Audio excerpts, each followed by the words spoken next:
When the Suns made the move to pick up Bradley Beal, I'm pretty sure we all had the same question. How is this going to work? Can three players with very similar skill sets coexist on the court? Well, in this video, I specifically want to focus on Beal's game to see what unique elements he brings to Phoenix and how he fits alongside KD and Booker. Now, right off the bat, the first thing Beal brings to Phoenix is the ability to put pressure on the rim, and this is something the Suns desperately needed to add. In the playoffs last year, Phoenix averaged just under 23 shot attempts at the rim, which was the second lowest for all teams playing in the postseason. And Phoenix's inability to play downhill and put consistent pressure on the rim in return really hurt the quality of their outside scoring. And when we look at their three core players from last year, none of them were super aggressive paint scorers. Chris Paul at age 38 is still a lethal mid-range scorer and has the playmaking chops to slice up a variety of coverages. But at this point in his career, he both doesn't have the legs to consistently break down the defense, or the lift to finish if he gets into the deep paint. Kevin Durant in spots does have the ability to get all the way to the cup, but he's another player who I think has lost some of his quickness and overall explosiveness, which has caused him to primarily be an over-the-top scorer. Devin Booker is a guy who can for sure play downhill and get buckets around the basket, but his bread and butter has always been getting to spots and rising up for mid-range jumpers. Now for Beal, playing downhill and getting to the rim has always been a pretty big element in his game, and last year Brad averaged 8.1 points around the basket, which was the 28th most across the NBA. And obviously, that doesn't put Brad in the elite class of paint scorers, but it still shows that he can do plenty of damage around the basket, and his numbers last year ranked pretty far ahead of his two current teammates. Now when playing downhill, Beal is a very athletic and physical driver. If Brad gets the defense on his hip, he's great at absorbing contact and keeping his driving line. On this play, you'll see Brad get into this low pickup, then put his inside shoulder into the defense's body, which moves them back as he strides into a finish. And Beal is also really good at absorbing contact after he's lifted in the air, which takes a ton of overall body strength, especially considering how Brad is primarily a 1-foot jumper. You'll see him here catch this backdoor cut in the paint, and watch how Beal immediately jumps off his left foot and throws his weight into Josh Giddey's body, which completely knocks him back and gives Brad a window to finish. Now on top of Beal's physicality and strength, he also has really good timing with his strides, being able to use silky Euro steps to set up finishing angles. Watch Brad on this play hit a right to left between, then drop his shoulders, as if he's getting into a left-hand blow-by. And notice how this gets Chris Paul completely out of his stance, with him both lifting up and bringing his feet together. So Beal in response gets to a sharp crossover. Then he gathers the ball off his left foot and hits a right-left Euro around the help side. So when we extend out and look at Beal's game on the perimeter, one thing you'll notice is that he's really good at building momentum into his drives.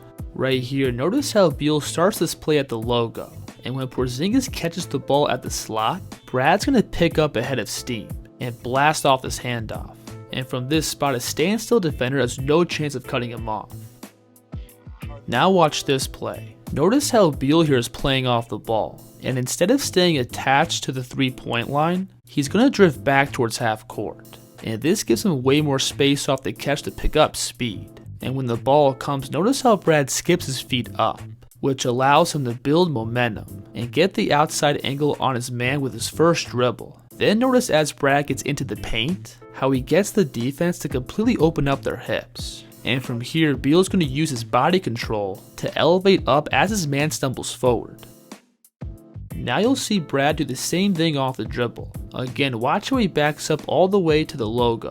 And from here, he can use all this space as a runway. And he just gets to a simple cross jab to completely dust the defense. And Beal actually hit this exact same move in his very first play as a Sun, where he again brings the ball back to give himself space, then he gets into that cross jab. But now the defense overplays his drive, allowing Beal to separate for a step back jumper and draw the foul. Now another really important wrinkle to Beal's downhill scoring is going to be his floater game. Last year, Brad shot over 54% on all his runners, and this is just a really good counter he has when he's going up against length. And what makes these shots really tough to defend is that Brad uses a wide array of footwork to set up these looks. You'll see him here get the right hand blow by, and notice how this big rotates down to take away the rim, but Beal's going to lift up early off his ball side foot to get this floater off before the big can meet him. Now here, watch Brad get to that patent between cross, then with one dribble aggressively push himself downhill. But now he has Joel Embiid sitting in the paint waiting for him, so now Brad's going to stop off 2 feet and push the ball over him for another soft floater. Because teams respect Beal as a downhill scorer, it allows him to leverage that threat and create shots in the mid-range. Watch Brad here aggressively attack to his left, then hit the brakes by planting his right foot and separating for a step back. And this is one of Beal's favorite moves. Again, he loves to set it up by attacking to his left, then stepping back when his man is overplaying the drive. On this play, notice as Brad turns the corner, how he gets the defense to rotate and open up their hips. And from here, this defender is dead. And as Beal separates off that right foot, watch how he stumbles forward. And from this spot, there's no way to recover back out and alter the shot. Now Beal also has the ability to separate off his left foot, which is way tougher for righties. You'll see Brad here refuse the screen, then veer back into the defense, and put his man in jail by extending his left foot. But from here, watch how Beal brings that left foot across and pounds off it to separate for the jumper. So Beal's ability to play downhill and generate points at the rim obviously brings plenty of offensive value by itself. But that rim pressure also opens up windows for Brad as a playmaker, simply being able to collapse the defense and spray the ball out for open threes, which will for sure make the game much easier for KD and Booker. Ball cross court, Booker for 3. Shot it at 38. Now for Beal, I would say he's overall a pretty good passer, being able to effectively hit pocket passes in pick and roll, as well as lobs at the rim. But at the same time, Brad does have his limitations as a passer.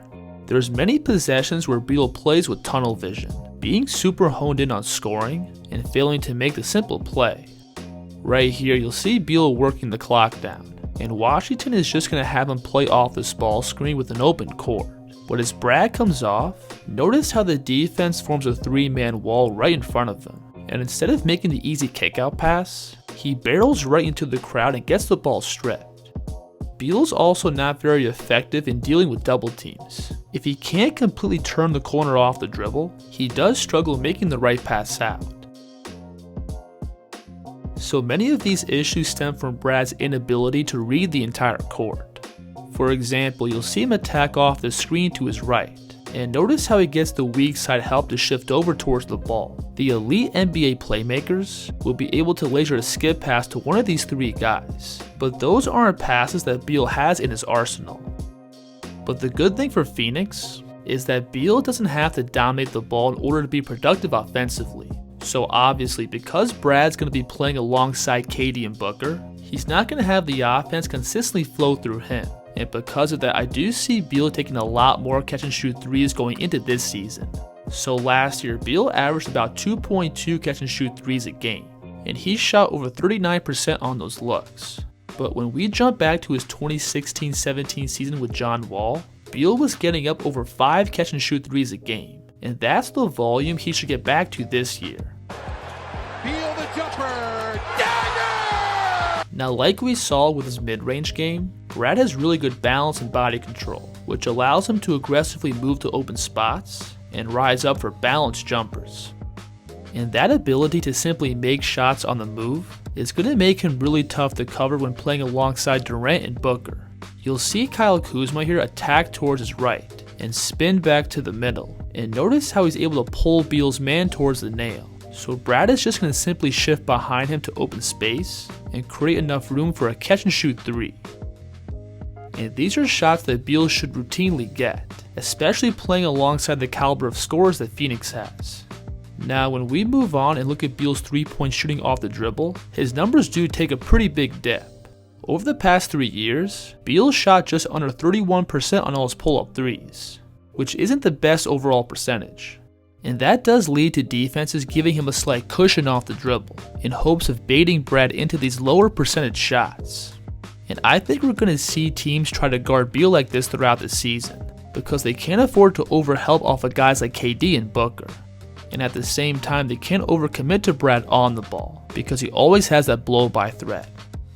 And it'll for sure be a recipe for disaster to let Brad get downhill, with both Kevin and Devin spotting up. So teams might just take a gamble and try to lure Beal into pull-up threes, which could possibly work. Or it could backfire in a really bad way. Oh, Beal.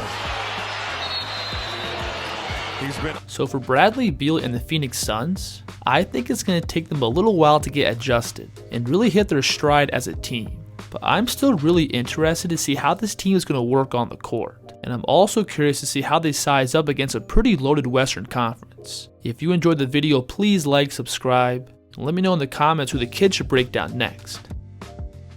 The kids here.